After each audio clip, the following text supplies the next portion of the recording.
después de estos preliminares, hemos estado aquí ganando tiempo para que vinierais, sobre todo ha sido eso. Es para mí un placer presentaros al siguiente conferenciante. La semana pasada os hablaba de que aquí en Valencia no valoramos lo suficiente a algunos investigadores que teníamos. Un gran ejemplo de ello es Antonio García.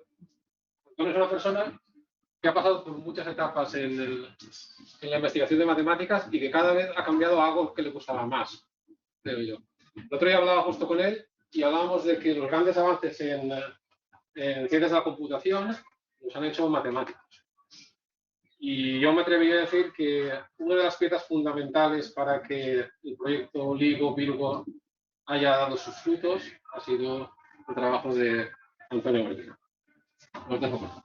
Bueno, me ha sobrevalorado, gracias. Bueno, no conozco a los estudiantes porque, bueno, alguien sí que lo conozco, porque no doy clase en grado y entonces pues, no me dejan, ¿no? Cualquier día me echan. Bueno, bien, en primer lugar, bueno, pues bueno, voy a hablar de redes neuronales, qué es eso y para qué sirven, ¿no? Y a lo mejor debería decir primero para qué sirven si tuviera el modo ingeniero. Es decir, esto es muy bueno, sirve casi para cualquier cosa, no os preocupéis por qué, pero tú le aprietas al botón y funciona. Entonces pasa como esto de las redes, pues desde el punto de vista matemático, pues todavía no ha tenido el eco que uno espera de una tecnología que se ha impuesto porque ha habido una serie de éxitos donde se ha conseguido resolver problemas que hasta ahora pues no parecían sencillos. Pero hasta ahora, no desde mi punto de vista, sino desde los 3 que recibieron el premio Turing en 2016, ellos decían que estaban teniendo éxito, pero sin saber por qué, ¿vale? Pero por eso, en esta charla, pues aquí tengo la obligación moral, digamos, de dar una perspectiva matemática, y los matemáticos, cuando nos dicen algo, siempre nos preguntamos por qué.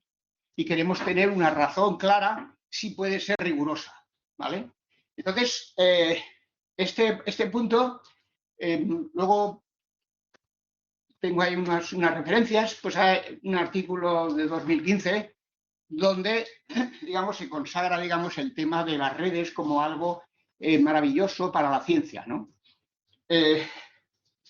Bueno, yo desde mi punto de vista llevo trabajando en esto unos pocos años, pero, digamos, yo he arrancado desde problemas matemáticos y computacionales que están, digamos, basados en el cálculo de variaciones, que seguramente habréis oído hablar, pues optimizar, minimizar energías, esto que los físicos hablan tanto pero no saben hacer.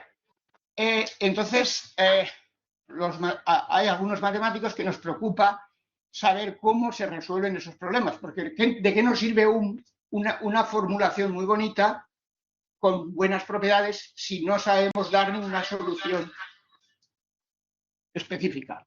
Entonces, bueno, yo creo que el tema de las redes neuronales sería algo así como una síntesis del álgebra lineal, el análisis matemático, la geometría y la probabilidad.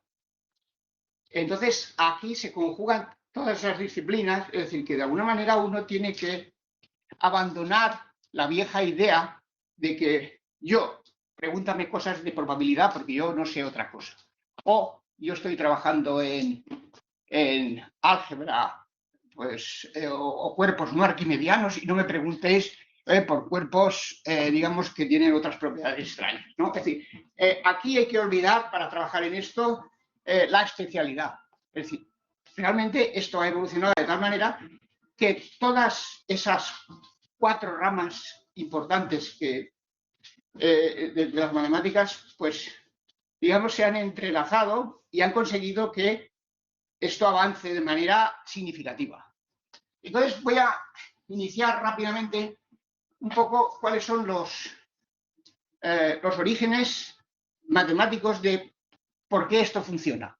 Entonces, seguro que los que habéis estudiado pues análisis y, por ejemplo, aproximación numérica, pues la aproximación numérica, pues uno de los problemas que se plantea es aproximar funciones.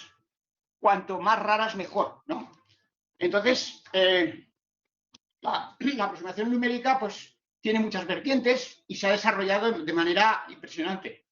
Pues, desde que en primero o en segundo, ya no sé dónde se explica esto, el teorema de Weierstrass, que dice que toda función continua en el intervalo 0,1 se puede aproximar uniformemente por polinomios, pues, bueno, esto es el teorema de Weierstrass, que digamos, reside en el siglo XIX, algo antiguo.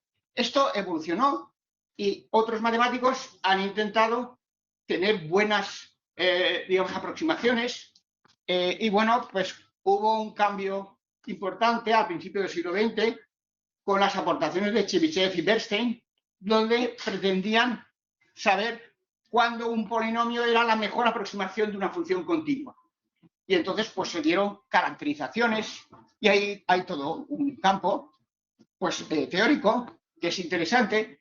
La idea es que, bueno, ¿cómo sabemos si un polinomio es una buena aproximación? Pues bueno, Bernstein pues dio la idea de que, y Chebyshev dio la idea de que efectivamente el grado del polinomio que considero pues es una medida de saber si tomo más términos, pues podré aproximar mejor la función que tenga. Pero digamos que en ese campo pues, se comprobó que efectivamente la mejor aproximación de una función continua se cometía un error del orden 1 partido por n cuadrado, siendo n el grado del polinomio. Es decir, que los polinomios aproximan las funciones continuas con una limitación.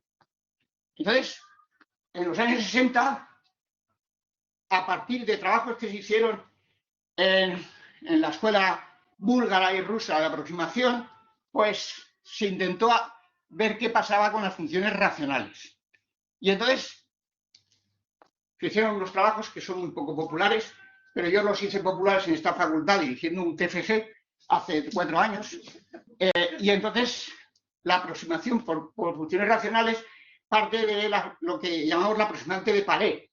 Que Paré pues, es un matemático francés que leyó su tesis doctoral a finales del 19 y supongo que estaría un poco acojonado porque su presidente del tribunal era Hermite, ¿no? Bien, entonces, bueno, este tipo de funciones racionales es capaz de aproximar funciones continuas, por ejemplo, el integral 0,1, menos 1, 1, etcétera, con una aproximación exponencial. Es decir, que hay un cambio cualitativo de los polinomios a las funciones racionales. Estamos hablando de análisis matemático y estamos hablando de aproximación. Luego, en realidad ya implícitamente, aunque muchos de análisis yo mismo hace unos años no entendía por qué los analistas no entendemos que estamos trabajando con incertidumbre, porque si tenemos una función arbitraria, pues conseguir una buena aproximación pues no es fácil. Bueno, no quiero entretenerme, pero las funciones racionales fue un paso muy importante en la aproximación de funciones continuas. Así, bueno, a principios del siglo, bueno, en el siglo XIX, pues las funciones continuas eran felices con la famosa norma infinito, pero la norma infinito, como dice uno de mis colegas, pues es una norma que desde el punto de vista del error ni olvida ni perdona. Entonces, bueno, Gauss y compañía, que funcionaban por otro lado, pues dijeron, bueno, la incertidumbre hay que tenerla en cuenta, pero no de la manera que hacen los analistas, que es decir, bueno, esto es el término de error de truncamiento y esta es una expresión que con la fórmula de Taylor, pues yo consigo cualquier cosa, ¿no? Entonces, bueno, las funciones cuadrado integrables, pues fueron, digamos, lo que yo llamo el paraíso de los que hacen teoría de la probabilidad. Pues lo que hicieron es coger el espacio de las funciones continuas y añadir basura, hasta que consiguieron un espacio que tenía una norma maravillosa porque era una norma que cumplía la geometría euclidiana en un espacio de dimensión infinita, ¿vale? Y eso daba muchas ventajas. Y además había un producto interior y había una geometría. Esto lo hizo todo Hilbert, ¿vale? Por eso se llaman espacios de Hilbert. Y entonces esto permitió legalizar las aproximaciones con series de Fourier, polinomios trigonométricos, etc. Y entonces hay un análogo del teorema de Weierstrass con polinomios trigonométricos. Tengo una función, por ejemplo, continua y periódica en intervalo 0, 1 o menos 1, 1, y se puede aproximar uniformemente por polinomios trigonométricos. Bueno, con la aparición de L2 se trabaja con otra norma. Para comparar dos cosas en norma 2, pues tenemos esa basura que hay que medirla, pues con la suma de cuadrados. Esto todo tiene una interpretación estadística y probabilista, ¿no? Entonces, bueno, pero esta norma es mucho más relajada que la norma infinito, ¿eh?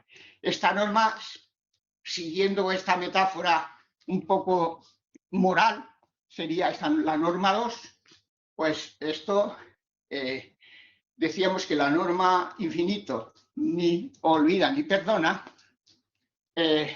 la norma 2 perdona pero no olvida, ¿vale? Y entonces podemos medir el error con la norma 2. Bien, y entonces, pues bueno, pues el análisis de Fourier, análisis, pues se puso las pilas, ¿no? Y bueno, la cuestión es que aquí, en el espacio de L2, pues se pueden hacer muchas cosas. Y entonces ahí, pues ya, digamos, se fagocitó la aproximación por mínimos cuadrados y se analizaban los errores en términos de la norma 2. Bien, esto tiene muchos problemas porque estamos perdiendo, digamos, exigencias que teníamos con el análisis, ¿no? Bien, todo esto, con todo esto alcanzamos el final del siglo XX y entonces, pues bueno, a partir de los años 90, pues se empieza a observar que es que para conseguir aproximaciones de funciones de manera que están determinados esas aproximaciones en espacios de dimensión pequeña, dimensión baja, lo que necesitamos es conseguir que en la representación, por ejemplo, en una base, haya muchos ceros, ¿vale? Entonces, ¿cómo se consigue esto? Se empezó a trabajar en ello. Nuestros admirados informáticos decían, no, el problema, podemos utilizar una norma, no es una norma, el número de elementos de un vector que tiene elementos distintos de ceros. Eso no es una norma, como los colegas de análisis saben bien, es una pseudonorma y manejar eso, pues, es decir, quiero conseguir, por ejemplo, aproximaciones que promuevan el máximo número de ceros en sus componentes cuando se representan en una determinada base. Y entonces, bueno, pues, fue a los años 90, un tal Donojo, Siribane, descubrieron que utilizando la norma L1, en vez de la norma L2, se conseguían promover ceros en las aproximaciones, cuando se representaban en función de una base. Y entonces esto, se abrieron los ojos, ¿no? Dije, aquí pasa algo. Pero a todo esto, pues, bueno, solo la gente que hace aplicaciones de esto, pues, le trae sin cuidado, ¿no? Pero realmente para resolver problemas de aproximación, pues requerimos, o es bueno, desde el punto de vista de estabilidad, etcétera, y muchos aspectos, el tema de conseguir aproximaciones en espacios, en subespacios de dimensión pequeña. O sea que aparece la idea de que la reducción de dimensionalidad es un reto y hay que conseguirlo. Entonces, el gran reto lo resuelve Donojo en 2006 y hace un trabajazo que utiliza algunos resultados de espacios de Banach, del Lindenstrauss-Afriri, etcétera, etcétera, que yo estudié en mi época. Lo odiaba y decía que eso no servía para nada, ¿no? Pues sirve. Y hay muchas cosas que aparecen en ese trabajo que tienen importancia y se estableció pues una diferencia. Se dieron cuenta que la norma L1 pues promovía ceros, de manera que a veces, en mayor parte de las veces, no había otra solución con más ceros, era la mejor. Y entonces esto lo que se llama en inglés sparsest, o sea, la más dispersa, la que aproxima en el espacio de mínima dimensionalidad. Entonces, bueno, esto fue en 2006, don Ojo. Este trabajo, pues en pocos meses tenía cientos de citas y después tenía miles de citas y luego 10.000 de citas, ¿no? Es decir, gente se dio cuenta que este problema era importante. Y esto lo hizo un matemático que yo he oído a don Ojo en diversas ocasiones y él, ¿qué hace? Probabilidad de aplicaciones, él se define a sí mismo como matemático puro. Bueno, hay puros y puros. Bien, entonces, ¿cuál es el punto en el que nosotros transitamos del análisis al espacio L2? El punto es que el problema de la aproximación, el paradigma de la aproximación, la cambiamos por el paradigma de la regresión. ¿Qué significa? Que permitimos que haya error, pero ese error lo mido en suma de cuadrados, en el espacio L2. Entonces, cuando cambio ese paradigma, el problema de la aproximación se convierte en el problema de la regresión. Es decir, que yo voy a conseguir lo mejor que pueda, descartando esa parte que a mí no me interesa, y es la basura o el ruido que tiene el espacio L2. Entonces, cuando el mundo real está lleno de señales, pero todas muy contaminadas. Y entonces, pues esta aproximación siempre es buena. ¿De acuerdo? Bien. Entonces, aquí, por ejemplo, esto seguro que eso sería la regresión por mínimos cuadrados. Pues en la regresión por mínimos cuadrados tenemos un esquema que es muy parecido al que luego vamos a tener en redes neuronales. Tenemos una función que le llamamos función aprendiz. Bueno, no sabía cómo llamarle, la learning function. Bueno, esta función es la que tenemos que calcular. Y depende de un vector de pesos. O sea, es una función que se pondera con unos pesos. El número de pesos que hay ahí depende de cuán grande es los datos que yo tengo. Es decir, aquí tengo unas abscisas y unas ordenadas. Como hablan los informáticos, un input y un target, ¿no? Porque claro, ellos ya han perdido el castellano. Bueno, entonces, el problema consiste en ajustar los pesos. En el problema de números cuadrados lineal o polinomial, pues es exactamente esto. Aquí tenemos una función arbitraria que puede ser una función no lineal de V. Es decir, que esto es una suma de cuadrados, pero esto que hay aquí dentro puede ser una función más o menos difícil. Si no es lineal, pues es convexa, porque cuando un problema no sabemos resolverlo de manera lineal, pero no, la convexidad puede sustituir a la linealidad. Pero hay muchas veces, como ocurre en redes neuronales, que esa función aprendiz es una función de los pesos que es no convexa, ¿vale? Y entonces tenemos que tratar de... Bien, esto sería, en general, el problema de regresión. Y aquí tendríamos funciones, podría ser estos vectores en vez de abscisas, pero aquí, para simplicidad, lo escribo de esa manera. Por ejemplo, el caso lineal es donde nosotros proponemos un modelo que es el lineal, es una función lineal, y eso sería exactamente, tenemos que minimizar esto sí que es convexo.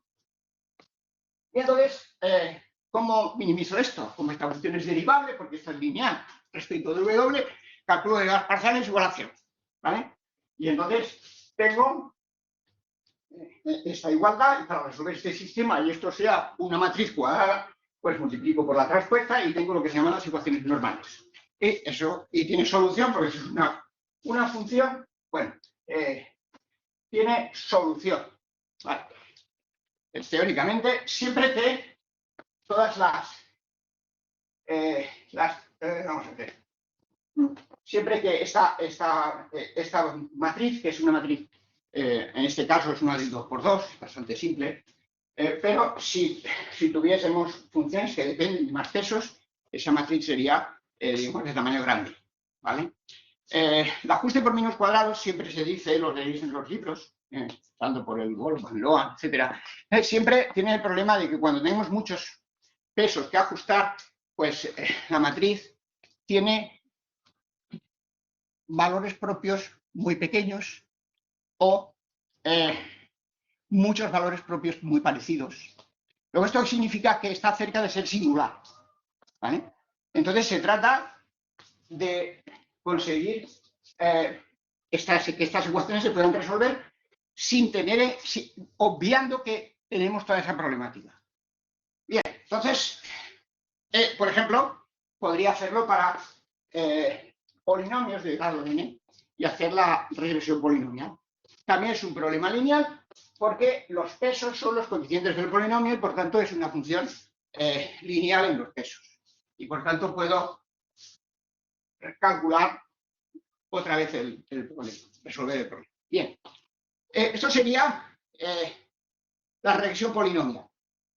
Bien, pero ¿qué pasa con la regresión polinomial? Si yo hago el ajuste por mínimos cuadrados, esto es un polinomio de grado 15 y aquí he cogido la función seno de 2πx, ¿vale? Y entonces, ¿qué pasa? Que el ajuste por mínimos cuadrados es esta función oscilatoria. He cogido un polinomio de grado 15 y me sale oscilatoria. Bueno, ¿qué pasa? Que este método de aprendizaje, la función aprendiz, no solamente ha escuchado la señal que hay detrás de ahí, sino además el ruido. O sea, se ha tragado algunos tóxicos. ¿Vale? Esto pasa en análisis. Por ejemplo, el famoso fenómeno de Runge o el fenómeno de Gibbs con series de Fourier, pues se producen oscilaciones y eso es precisamente porque la metodología induce a que la función que yo ajusto aprende de la parte que no me interesa.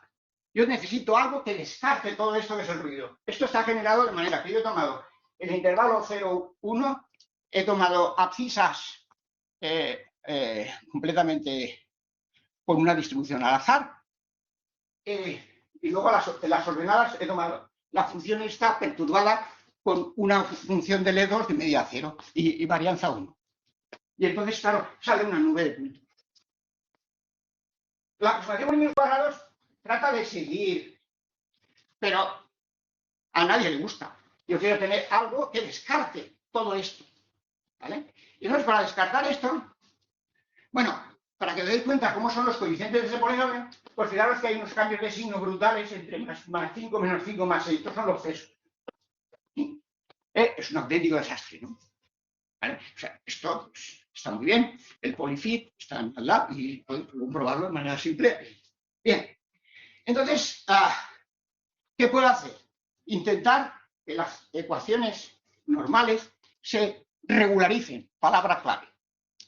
Regularizar significa conseguir que no haya tantos ceros, no haya valores propios muy pequeños y otros muy grandes. Con lo cual, el número de condición, que a lo mejor algunos de vosotros habéis escuchado en clase, pues crece y por tanto la solución del sistema lineal con un método estándar, aunque sea el método más sofisticado, siempre va a producir variaciones de la solución muy grandes. Es decir, es lo que en análisis se llama problema mal condicionado, ¿no? O no mal puesto, pero casi. Bien, entonces se trata de regularizar. ¿Y qué hacemos? Algo bien simple. La regulación de cresta, la Rich, es la misma que aquí decimos. Bueno, tenemos, voy a calcular el mínimo de la suma de cuadrados de los pesos que tengo en mi problema y aquí sería, digamos, aquí sería la suma de cuadrados que tenía en la regularización, en el ajuste por mínimos cuadrados. Y aquí digo, bueno, sujeto a que si tiene un ruido, eso tiene que ser la varianza. ¿Vale? Yo creo que eso varíe de esa manera. Varianza del ruido, siempre que el ruido sea gaussiano, etcétera. Bueno, muchas condiciones. Pero si hacemos esto, podemos reformular a la Tijonos, como lo hacía en su momento, introducir un multiplicador de Lagrange positivo y minimizar esa energía. Y entonces, si yo añado aquí lambda, y me voy a las ecuaciones normales ahora, porque esto sigue siendo su derivada, sigue siendo lineal, la derivada de un cuadrado es lineal. Entonces, tengo las ecuaciones normales, son las mismas de antes, perturbadas con la identidad. ¿Y qué ocurre con esto? Es una función, una matriz simétrica definida, semidefinida positiva, pero si aquí hay un lambda positivo, los valores propios se mueven hacia el semieje positivo. Por tanto, el lambda lo que hace es regularizar. Si el lambda es más grande, la ecuación es más regular, pero yo también me alejo de las ecuaciones normales, ¿vale?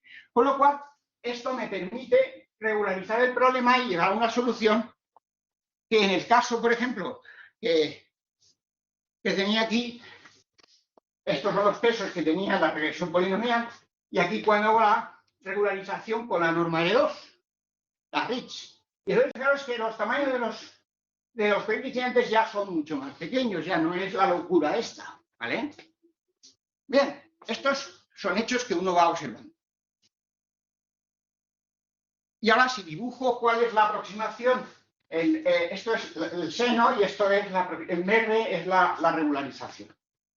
Es decir, que esto es una nube de puntos y estoy recuperando una función académica, seno de 2πx, con una precisión espectacular. Porque das a 9 puntos, dásela a un ingeniero y verás cómo le das dolor de cabeza y no duerme.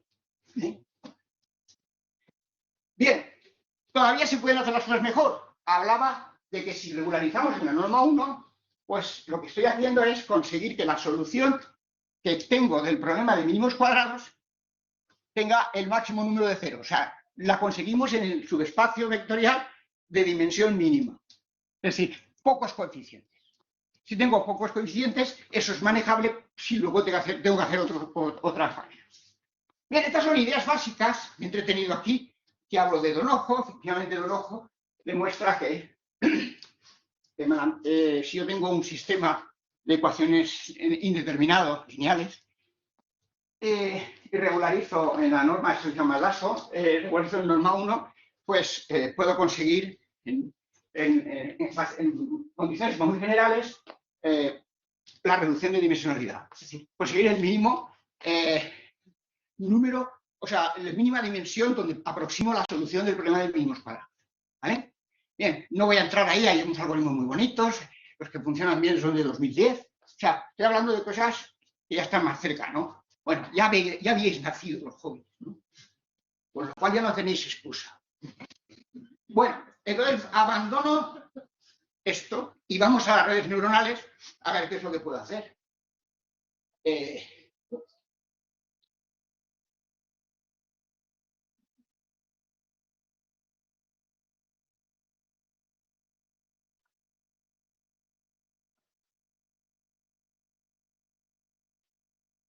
Vamos a ver.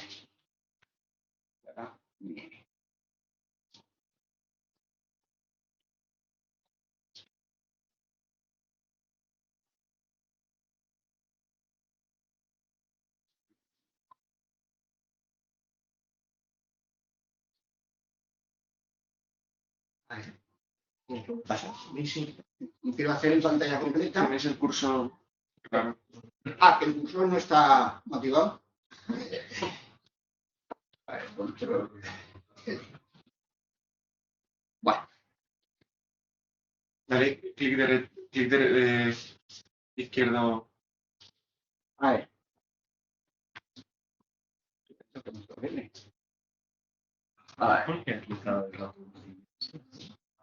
A ver si aquí.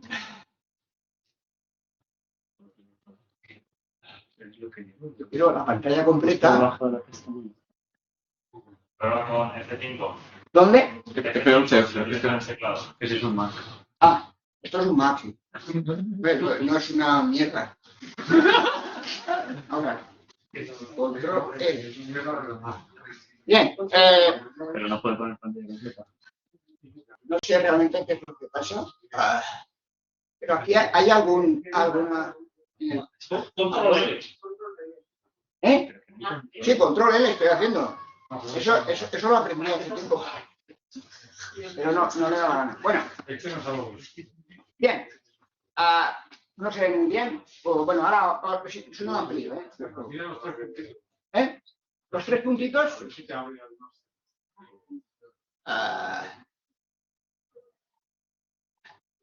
Modo lectura. ¿Modo de lectura? Ay, ahora Ah, Ahí lo tienes. Lo he hecho al revés.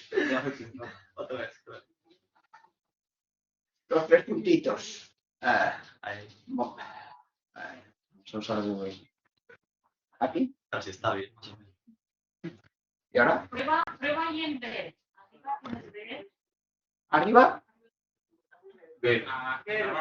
Me pone a probar pro. Lleva el todo. ¿Aprobar pro aquí? Ahí, pone ver Vale, ver, sí, exacto. Vale, ya está claro, sí, hay que hacerle ya. y modo pantalla. Exacto. Ahora. Oye, esto pero se negaba, ¿eh? Vale, bien. Ahora vamos a ver. Aquí tengo un programa largo, pero vamos a ir pues poniendo el turbo, ¿no? Vamos a ver qué son las redes neuronales y para qué sirven. Para qué sirven, muy cortito, y tendré alguna idea básica, pero vamos. Lo que quiero ahora es digamos, enlazar las ideas que estaba hablando anteriormente, que no he perdido el tiempo, porque precisamente esas ideas son las que perduran cuando entrenamos una red neuronal. Que en el fondo, la palabra entrenar, inventada por los literarios estos de la ETSE y de la Politécnica, pues entrenar significa hacer un ajuste por mínimos cuadrados o por minimizar la entropía de Shannon, que ahora hablaré de esto, ¿vale? Entonces, entrenar, pues queda muy bonito. Es cierto, si yo tengo vectores que tienen muchas componentes distintas de cero, pues yo a partir de escuchar esta palabra yo decía, si un vector lo llevas al gimnasio, lo entrenas y sale del gimnasio y tiene muchos ceros, ¿vale? Y dista poco. Es decir, que va al gimnasio y entonces reduce dimensionalidad. Bueno, esto es una idea que molesta mucho a gente, pero por eso la hago. Bien, entonces aquí, primero de todo, quería sacar esta foto. Es un selfie, probablemente el primero que se hizo en la Universidad de Valencia. Está en el Museo Cajal de Madrid, del CSIC. Todo lo importante está en Madrid. Bueno, pero yo intento no tomarme ninguna cerveza ahí. Bueno, aquí tenemos la foto de don Santiago Ramón y Cajal, el mayor científico que ha dado este país, que es cuando era catedrático de la Universidad, de la Facultad de Medicina de la Facultad de Medicina de Valencia. Y entonces está en su laboratorio, ¿sabéis, no? No le hacía falta mucho para tener grandes ideas. Y se hizo la foto él, puso una cámara de estas casi daguerrotipo, en 1885, pues imaginaros, y la puso con un temporizador químico, ¿no? Y se hizo la foto. Y entonces, vale, ya estaba pensando. Bien, esto es lo que nos diferencia a matemáticos de otros. Pero hay médicos que a veces también piensan. Y eso lo agradecemos profundamente. Bien, aquí tenemos una caricatura y luego los dibujitos de Ramón y Cajal, ¿no? Bueno, pues hacía dibujos y Ramón y Cajal no sabía dibujar. Y entonces le pidió ayuda a un investigador italiano, Golgi. Hay un elemento de la célula que tiene ese nombre, y entonces le enseñó a dibujar. Y él dibujó como le decía, porque él tenía claro lo que quería dibujar, pero no sabía cómo. Y entonces eso le valió el premio Nobel también, a Paul se lo tuvo que compartir con el individuo que le enseñó a dibujar. Bueno, esta es la vida de los PICs. Bueno, entonces la idea, cómo funciona una neurona, eso es el cuerpo de la célula.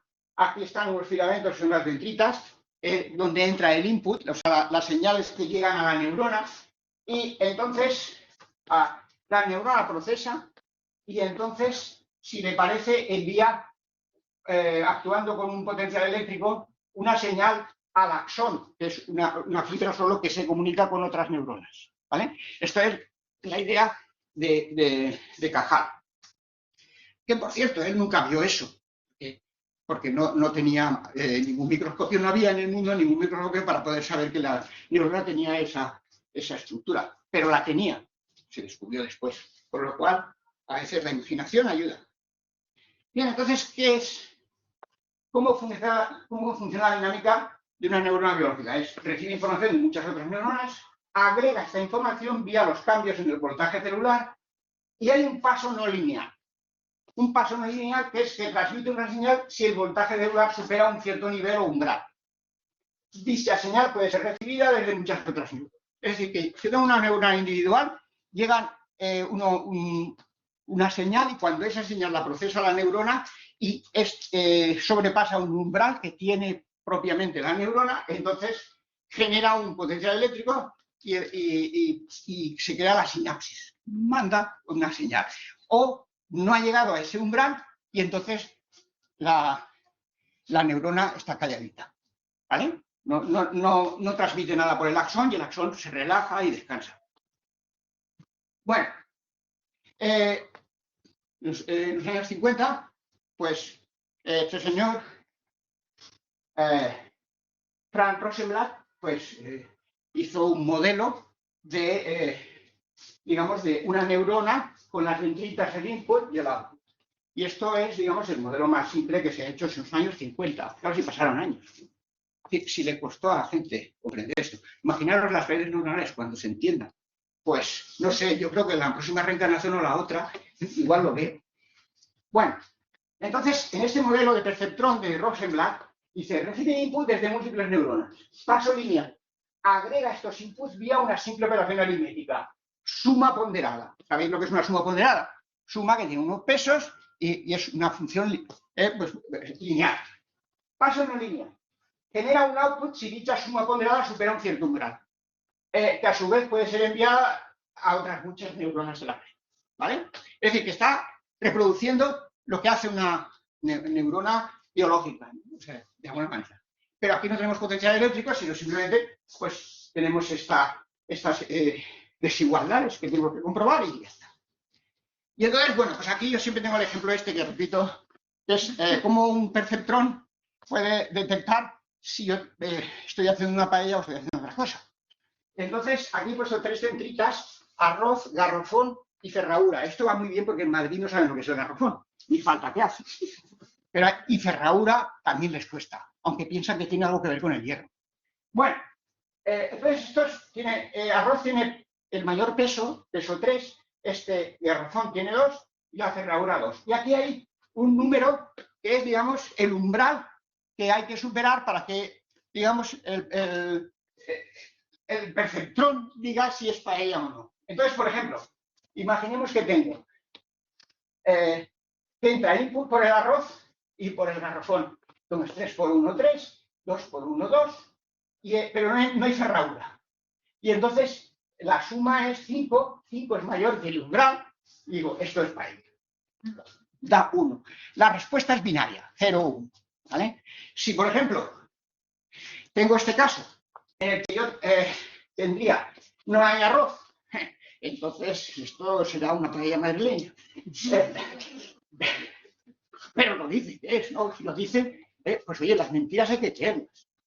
2 por 1, aquí tenemos, esto es suma 2, ¿no? Y entonces 2 menor que 4, respuesta 0. Eso no es una paella, ¿vale? Es decir, esto es cómo funciona. Respuesta binaria es la del perceptrón. Bueno, y aquí hay pues otra opción. Bueno, vayamos a las ecuaciones. Realizamos la suma ponderada, suma de los coeficientes, x sub i es el input, y entonces la suma ponderada es mayor que el umbral, entonces el output es 1, esto es, digamos, el perceptrón, y si no, es 0. Bueno, esto está claro. Operaciones básicas. El producto escalar que es el peso por x, luego el umbral, pues para incorporarlo en nuestra estructura, pues definimos B, es M menos el umbral, que es la llamada variable bias o sesgo.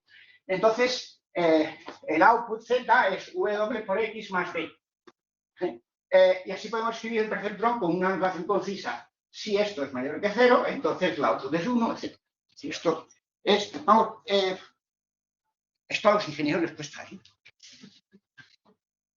No creo que hayáis destrozado ninguna neurona puesta para entender esto.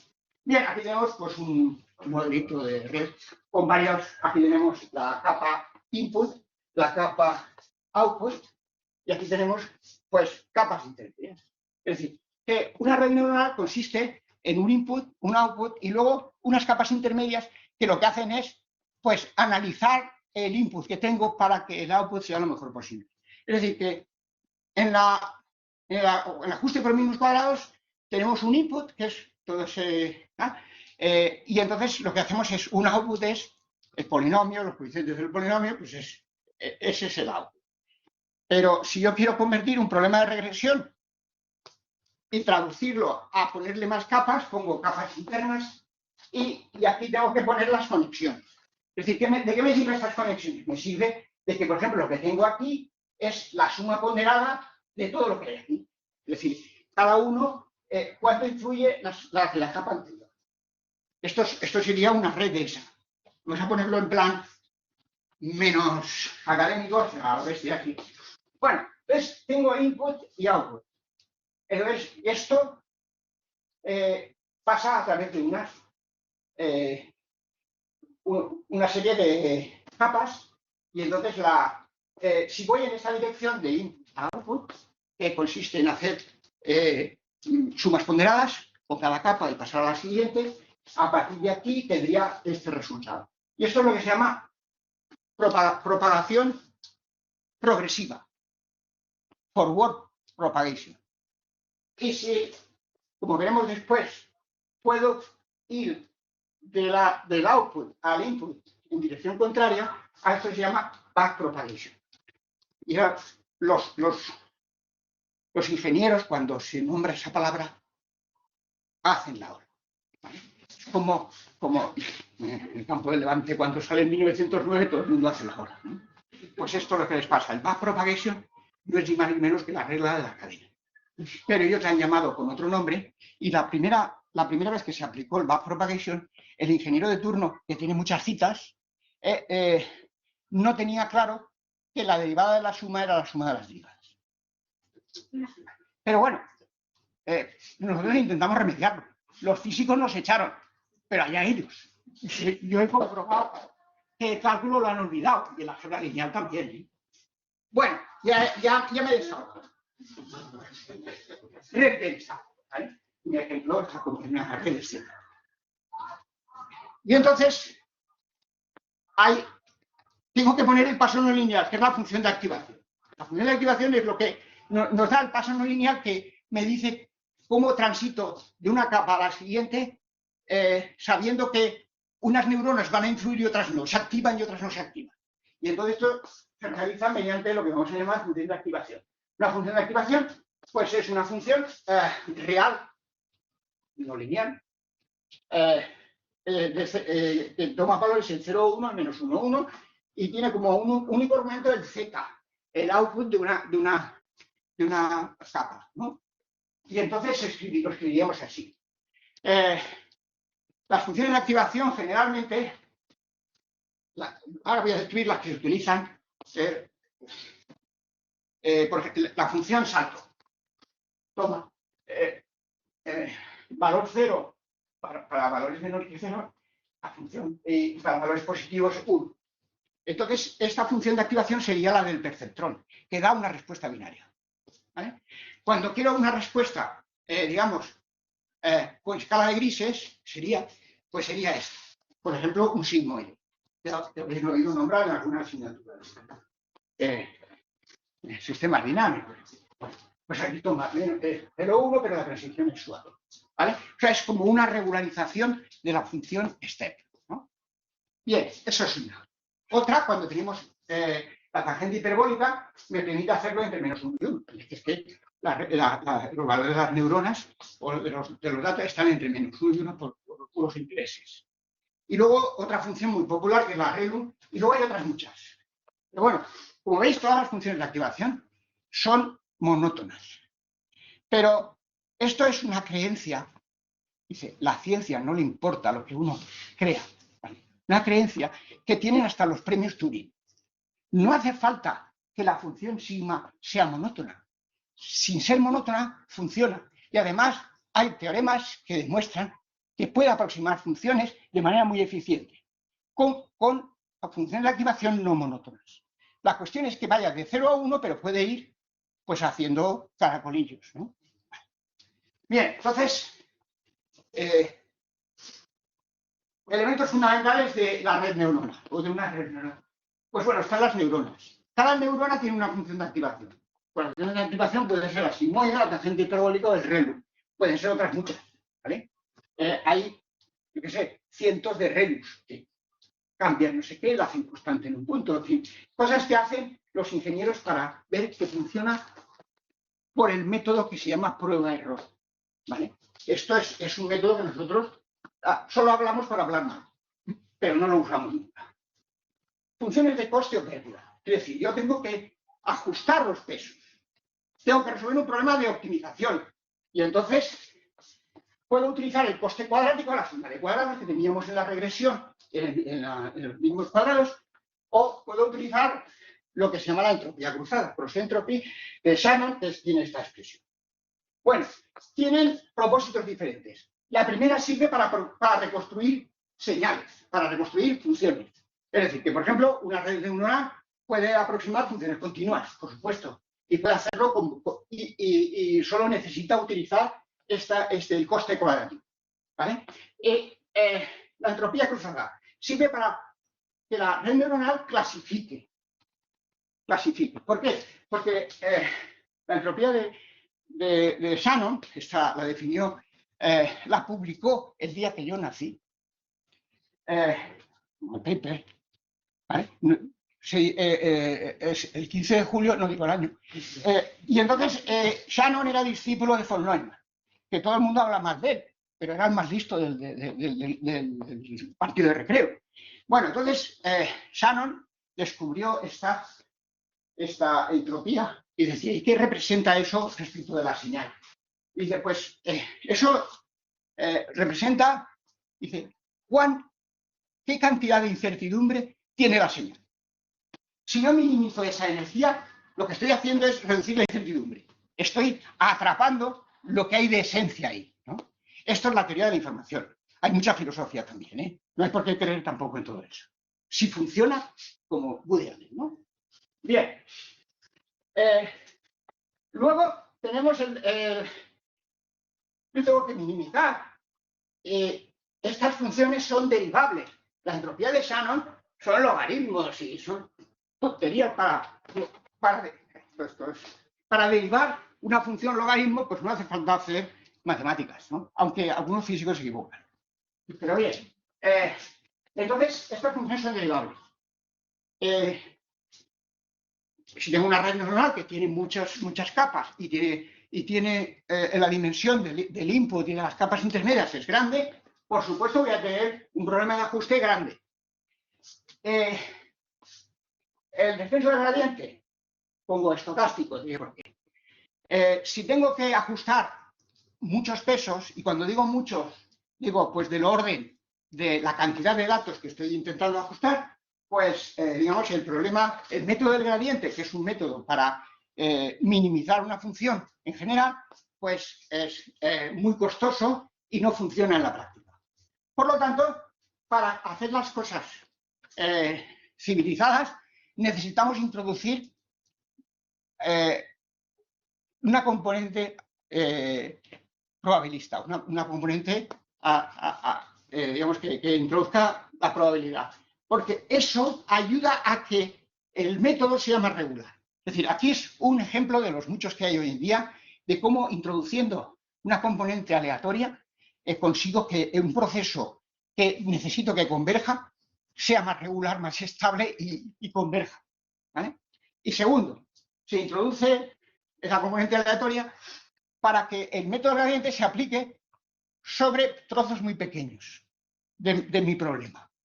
Es decir, estos trozos se llaman mini batches en inglés, ¿no? Son trocitos Y entonces esto es más razonable. O sea que desde el punto de vista computacional se gana. Imaginaros, por ejemplo, el método de Gauss-Seidel. Es un método de resolución iterativo de resolución de sistemas de ecuaciones lineales. ¿Cómo funciona ese método? Funciona que lo que hago es en cada paso, cada iteración, solo trato una ecuación. Itero esa ecuación y voy a la siguiente. Pero el valor adaptado lo dejo. Y voy recorriendo todas las ecuaciones. Es decir, entonces ahí sería un mini batch de tamaño 1. ¿Vale? Entonces, ese método es muy eficiente comparado con, por ejemplo, métodos que utilizan toda la matriz y cuando esa matriz no tiene muchos ceros, pues resultan a veces intratables. Bueno, entonces en el descenso del gradiente, luego tenemos el descenso del gradiente es algo así como yo tengo que minimizar una función y lo que tengo que hacer es, si tengo aquí depende de los pesos y los sesgos, entonces, por ejemplo, sería la integración de este vector, sería n menos s gradiente de respecto de v. También lo mismo tendría con b, porque en la red neuronal se ajustan los pesos y los bias. A este coeficiente se le llama otro nombre impuesto por los ingenieros, pues la tasa de aprendizaje. Bueno, pues el coeficiente del gradiente. Bueno, ¿por qué? Claro, aquí tenemos un problema cuando queremos aplicar esta fórmula. Tenemos que calcular el gradiente. Tenemos que calcular las derivadas. Bueno, las funciones son fáciles de calcular las derivadas. Si tengo muchas, pues tengo que calcular las derivadas más todos los respecto de cada uno de los pesos. Y cada peso cae en la capa que le parece. Es decir, que para calcular las derivadas, pues lo que se hace es aplicar la regla de la cadena. O sea que, digamos en primero, incluso antes, ¿no? Es decir, que la regla de la cadena se aplica de manera recurrente, y entonces tengo un peso en la capa 14. Pues voy desde el output, voy hasta la capa 14 y tomo todas esas derivadas, y la derivada como son funciones que van componiendo, la derivada de la composición es el producto de las derivadas. Esto es el calculus Dixit, ¿no? Bueno, esto es lo que hace la backpropagation, ¿vale? Cálculo de derivadas, y donde ahí han encontrado una filosofía maravillosa. Yo creo que va a haber alguna secta que se llame así. Tamaño de los milibatch, tasa de aprendizaje. Y luego utilizamos métodos de primer orden, segundo orden, etc. Hay muchos métodos y aquí hay todo un campo de investigación muy grande. O sea, aquí Nesterov, hay un montón de gente que trabaja en métodos para que el descenso de la gente sea rápido. Bien, ¿por qué se introduce? Bueno, hemos dicho que se introducía la componente aleatoria porque, por un lado, permitía reducir el coste. Segundo, porque cuando tenemos la función de los pesos, la función aprendiz aquí, esa composición de todas esas funciones, ahora luego veremos cómo es, esa función sería la función aprendiz. ¿Qué ocurre? Que esta función es composición de funciones. Si esa función es no convexa, entonces, esto es una función escalar, pues puede ser esto. Yo estoy intentando calcular el mínimo, pero si yo hago el descenso del gradiente, me puedo quedar atascado aquí o aquí. ¿Vale? En todos los mínimos locales, me interesa calcular el mínimo global. Entonces, cuando la función es no convexa, pues entonces, no digo yo que hay que volver no sé, a tomar la primera comunión, ¿no? Hay que pensar y decir, bueno, ¿cómo regularizo esto? Y bueno, si yo introduzco, solo toco algunas, introduzco aquí, y hago solo el método gradiente en una muestra minibatch de esos datos, y entonces lo que estoy consiguiendo es que si yo estoy atascado aquí, cuando cambio de un minibatch a otro, estoy provocando que esto pueda saltar de manera más fácil. Bueno, estoy regularizando. Se puede justificar. si tengo una función no convexa, por ejemplo, podría, por ejemplo, en el coste cuadrático, podría regularizarlo en normales 2, la regularización Rich. Se mantienen los máximos y mínimos, pero los gradientes son más suaves. Y cuando tengo una cuesta que no tiene mucha pendiente, la subimos más fácil, ¿no? Bueno, bien, esta es la idea intuitiva y de hecho pues se consiguen buenos resultados. Bueno, hay muchas teorías sobre esto, pero esto sería interminable. Luego las capas. Las capas pues pueden ser densas, pueden ser convolucionales, que lo que hacen es que cada capa está relacionada con la anterior, pues a base de utilizar un núcleo de convolución. ¿Qué permite los núcleos de convolución? Relacionar que en una capa que, por ejemplo, toma nota de la escala de tu señal, cuando voy a la capa siguiente y he aplicado un núcleo de convolución, estoy con una escala más grosera. Y así sucesivamente puedo recorrer escalas. Entonces, las redes convolucionales, que son todas sus capas, son convoluciones, son locales, tienen esa ventaja. Y además, hay menos pesos que ajustar. Es decir, que también ganamos. Por eso se han hecho tan populares. Bueno, luego está el softmax, por ejemplo, cuando se hace una regularización, una clasificación de todo el resultado del output, tengo que tomar el que me da un vector de probabilidades, tengo que tomar la máxima probabilidad. El softmax elige cuál es la mayor de todas, ¿no? Bueno, luego, prevenir o eliminar el overfitting. Overfitting era el sobreajuste, eso que veíamos que el polinomio era oscilatorio porque los coeficientes pues, fluctuaban demasiado, ¿no?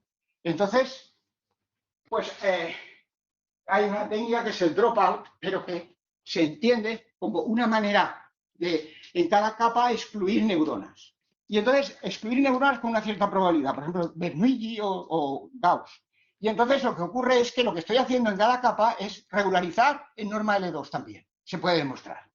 Que si en una regresión excluyo valores en cada iteración y que cada vez la elección es aleatoria, lo que consigo es que esta elección esté regularizada, ¿vale? O sea, que estoy evitando el sobreajuste, es decir, el que aprenda de los tóxicos. Bien. Y ya esto es bueno, un poco por resumen, funciones coste. Las que tienen más importancia hasta ahora son los problemas de regresión y de clasificación. Y esto se hace con estas dos funciones de coste. La función de coste suma de cuadrados es la que se utiliza para la regresión y la entropía de Shannon es para la función digamos que permite clasificar. Bueno, entonces solo quería mostrar ya, por último, cuál es la función aprendiz aquí. Veríamos que en el caso de regresión, pues era esa función que dependía de los pesos. Aquí tenemos también la función que depende de los pesos. Pero esta función aprendiz es composición de una cadena de funciones, cada una corresponde a la evaluación de la función de activación aplicada a la suma ponderada de los valores neuronales de cada capa de la red. Es decir, es una función compuesta y tiene tantas composiciones como capas, ¿vale? Y entonces una función continua lineal a trozos. O sea, no es para tirar cohetes tampoco. Con esa función ya se ha demostrado en matemáticas que solo puedes aproximar funciones derivables con el coste cuadrático, ¿vale? Y no más. Nada de funciones débiles, estas soluciones de las ecuaciones de las parciales. O sea, las soluciones débiles del tipo débiles en el sentido de las distribuciones, ¿vale? Y esas son las interesantes para las aplicaciones, ¿vale? Y eso todavía está por hacer. Bueno, aquí hay muchas cosas por hacer y muchas cosas por justificar. Pero esta es la idea. Bueno, en realidad la función continua lineal a trozos está definida sobre un cubo de R elevado a n. Su gráfica es una superficie hecha de muchas piezas planas teniendo un aspecto de origami, ¿no? Si quisiéramos representar esto. Es decir, que esta es la función que estamos... y poco más, este es el gradiente, el método iterativo de gradiente, y la idea es que esto se aplica solo sobre minibatches, o sea, no sobre... Mira, hay una aplicación que es muy sencilla, las redes son muy grandes, el número de pesos que hay que estimar es muy grande, entonces, básicamente, las redes que funcionan bien son las que tienen más incógnitas que datos, ¿vale? Esas funcionan mucho mejor. Bien, entonces, un poco en contra de la intuición, ¿no? Pero es así. Y de hecho esas son las más estables. Bueno, no me preguntéis por qué, no sé la respuesta. Bueno, si la función aprendiz que ajustamos no tiene problema, no tiene overfitting, lo que sirve es para poder aplicar la inferencia estadística. Es decir, el proceso es el simple.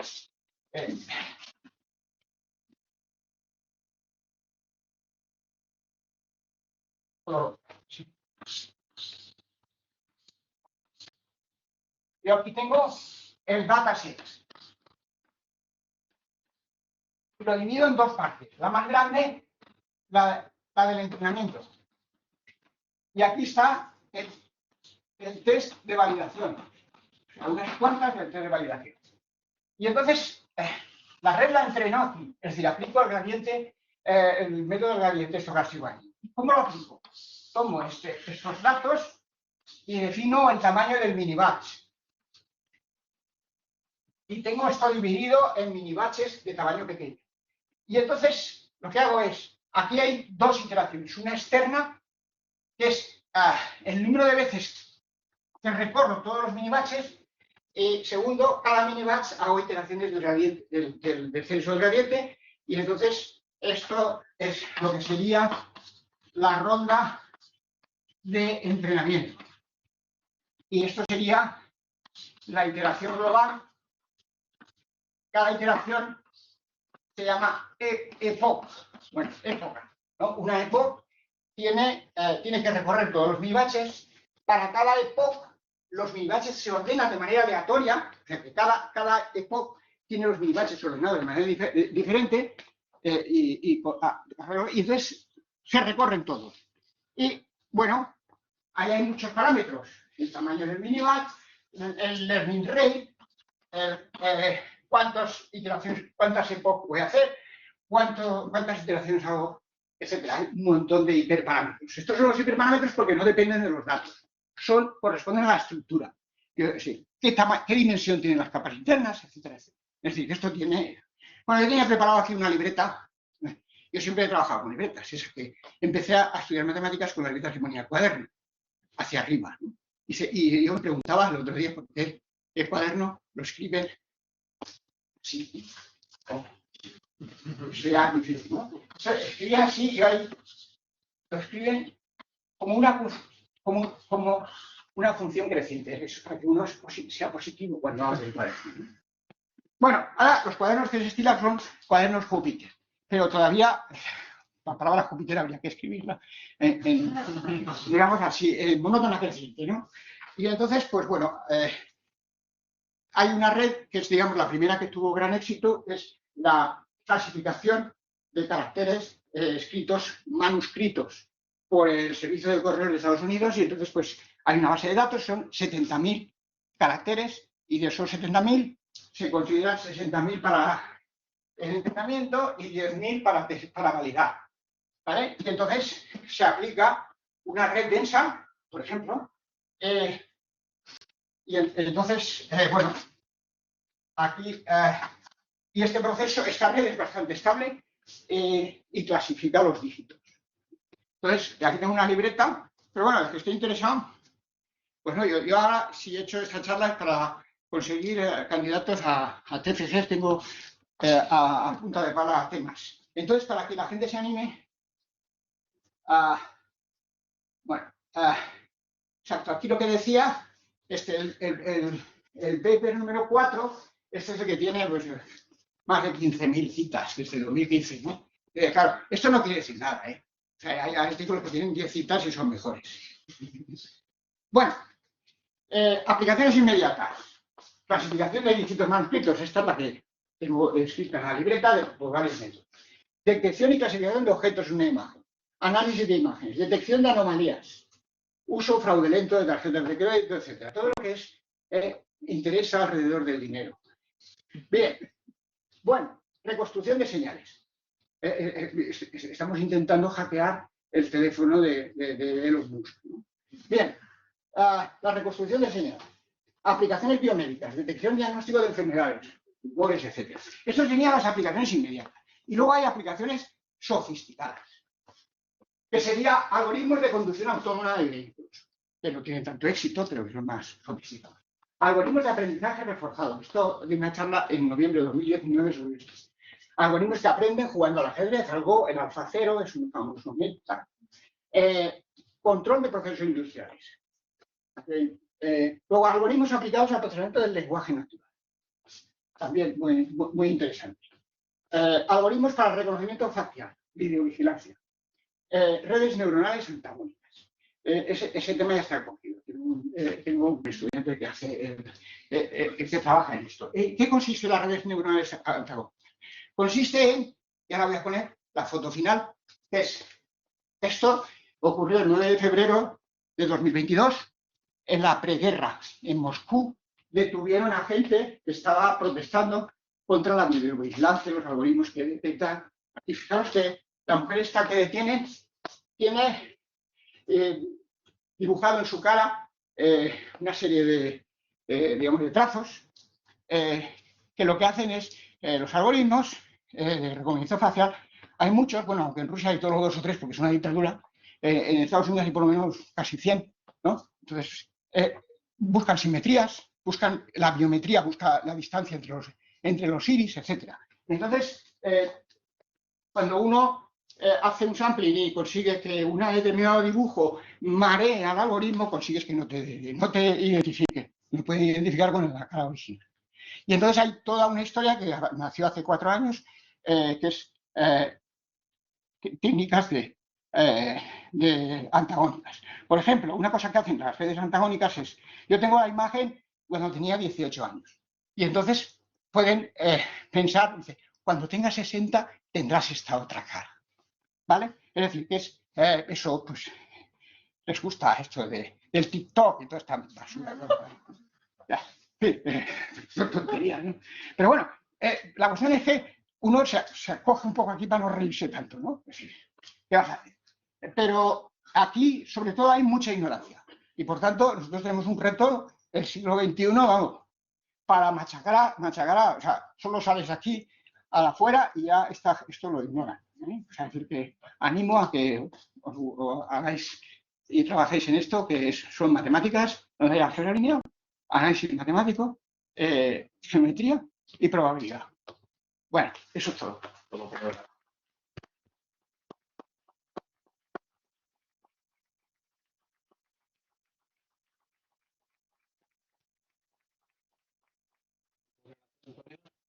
¿Preguntas? Podéis preguntar lo que queráis, ¿eh? Sí, yo puedo no contestar lo que quiera. ¿Comentarios? ¿Puedo preguntar? ¿No tenéis curiosidad, verdad? ¿Me oís? Sí. El paper que has mencionado de 2016 de Ojo. Donojo, 2006. Por curiosidad, ¿cómo de largo es? ¿Cuántas páginas? Pues tiene pues como 60 páginas. Para demostrar solamente el teorema, ¿eh? Sí, hay que no sé, yo no digo nada, siempre me encuentro estudiantes más listos que yo y entonces ya estoy acostumbrado, yo no digo nada. Igual tú te lo coges y te lo meriendas en una noche. Yo no, yo soy más limitado. Pero vamos, me ha costado estudiarlo. De hecho, yo tengo un seminario pendiente de análisis para contarles ese paper, porque tiene mucho de análisis, ¿vale? Pero la pandemia nos cortó y tal. Y digo, no, quiero recuperar a los viejos colegas que vean que esto sirve para algo, ¿no? Vale, pero bueno, si lo puedes encontrar, cualquier cosa se puede encontrar en internet, libros, de todo, ya lo sabéis, ¿no? O sea, que os voy a enseñar yo eso. Venga, preguntar cosas, va. En la línea que estás diciendo antes, ¿no? De contraponernos con los informáticos, los ingenieros y todo ese lenguaje. Pero yo cuando he estado estudiando un poco esto de las redes he tenido un poco esta sensación, que a lo mejor no gusta el comentario, de que los matemáticos o los de estadística hemos estado mucho tiempo trabajando en temas de regresión, tratando de aproximar funciones y de hacer teoremas y tal, ¿vale? Y de repente se produce este invento, ¿no? Tanto misterioso, en donde hablamos de analogías biológicas y tal, y no lo comprendemos bien, pero que funciona mejor. Entonces yo creo que bueno, tengo algún paper en ese sentido, es decir, bueno, cojamos los instrumentos clásicos que hemos producido en la estadística, aproximaciones multivariantes y tal y cual, y cojamos ahora este elemento que no lo entendemos bien y vamos a hacer un análisis computacional de resultados. Y vamos a coger la predicción. Yo tengo una prueba parecida a la tuya de la paella, pero con el vino, ¿no? ¿Seremos capaces de clasificar si esto viene de La Rioja, de la Ribera, en función de los no sé cuántos, no sé menos? Y entonces, ¿no tienes tú un poco el sentimiento de que sí, con este lenguaje un poco de chamanes y con estas analogías que no entendemos, pero que el resultado final nos han adelantado por la izquierda? No, yo creo que no. Yo creo que siempre nos han adelantado por la izquierda. Pero nosotros ya tenemos unas ideas muy claras. O sea, es decir, ya sabemos a quién votar, ¿no? O sea, es decir, que te adelanten por la izquierda y no te digan, no te den argumentos para convencerte de que ellos lo hacen muy bien, son más listos y han descubierto algo. Cuando yo escucho que la backpropagation es una maravilla que inventó Jean LeCun en los años 90, cuando el primer trabajo de Jean LeCun se equivoca y no sabe que es simplemente la regla de la cadena, ¿vale? Esto, vamos, a mí me parece muy bien, ¿no? Pero en las aplicaciones siempre, es decir, las aplicaciones siempre nos adelantan por la izquierda.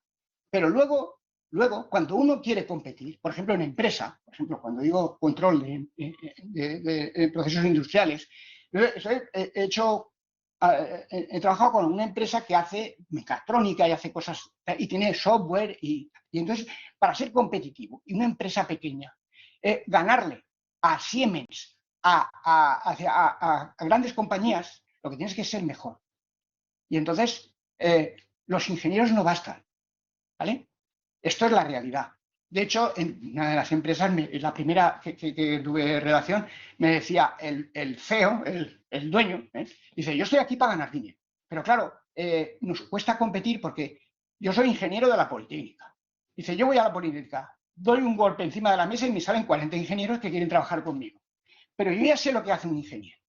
O sea, yo necesito gente que piense, porque yo quiero competir con las grandes compañías que trabajan pues de otra manera. Pero claro, una gran compañía siempre es obvio.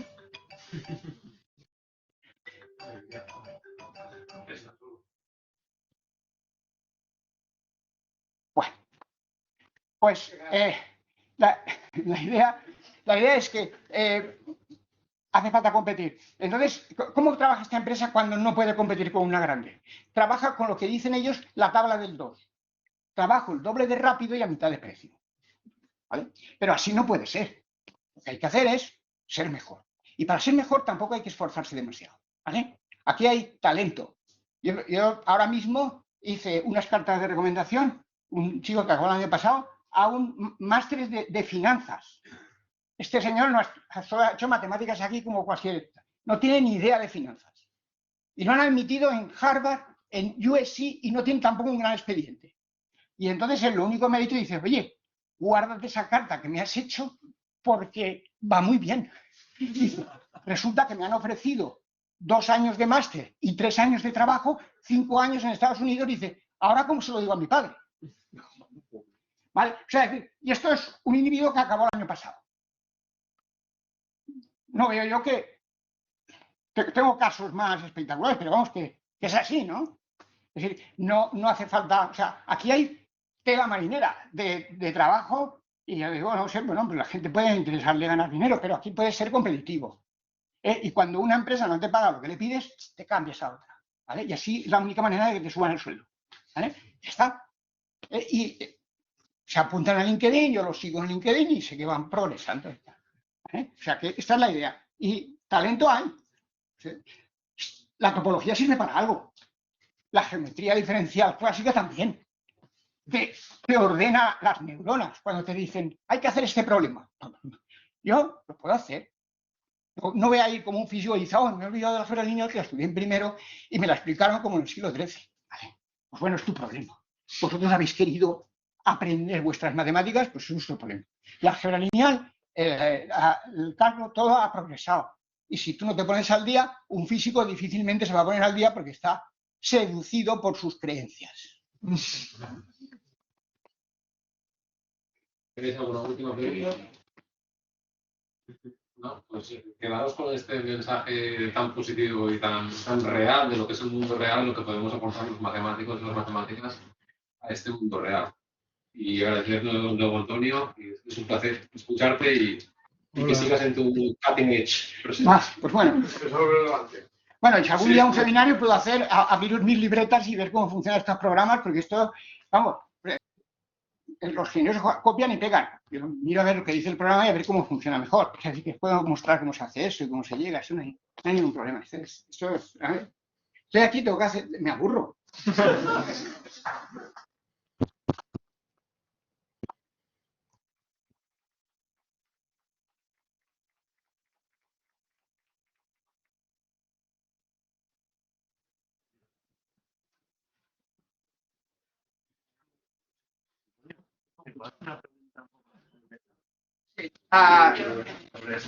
Por esto. Estoy muy interesado en la lista de números de para